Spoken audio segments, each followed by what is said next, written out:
مليون لا، 90 مليون لا، 90 مليون مصري يقولون لاثيوبيا لا. النهضة يا شعب بجد، تمرد يا شعب بجد، النهضة اخرها سد. قولوا رايح، تمرد يا شعب بجد، النهضة اخرها سد.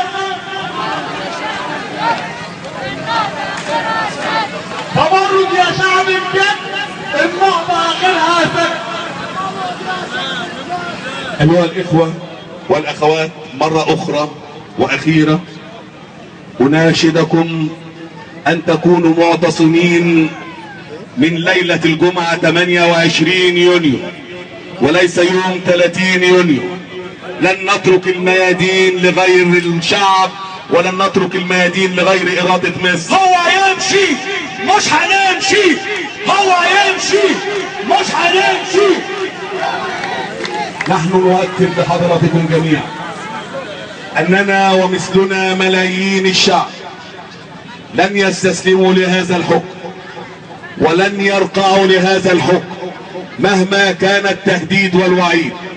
سوف نظل في طريق النضال حتى تستعيد مصر قوتها، وحتى تستعيد مصر ريادتها، وحتى تستعيد مصر عروبتها، وحتى تستعيد مصر مكانتها بين الشعوب الافريقية والشعوب العربية والشعوب الاسلامية، بل وبين كل دول العالم كما كانت مصر منذ مئات السنين وليس فقط منذ عشرات السنين.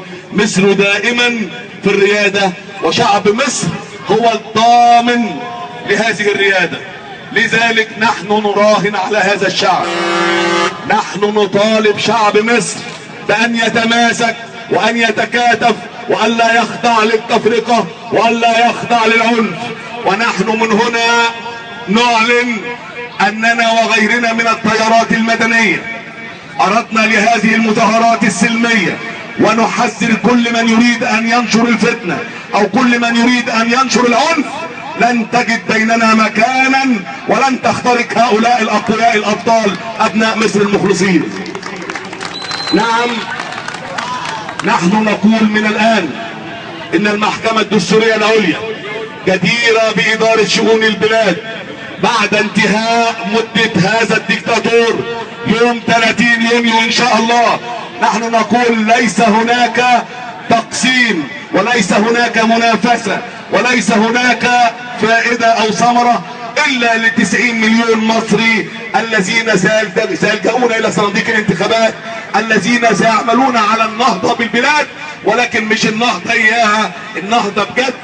عايزين نوصل بمصر إلى بر الأمان، عايزين نرفع مصر إلى أعلى العنان بيكم. مصر قوية، مصر أبية، مصر في عيوننا، مصر في قلوبنا. حفظ الله مصر وحفظكم جميعا وجعل مصر في أعلى رايات العالمين، وشكر الله لكم، والسلام عليكم ورحمة الله وبركاته.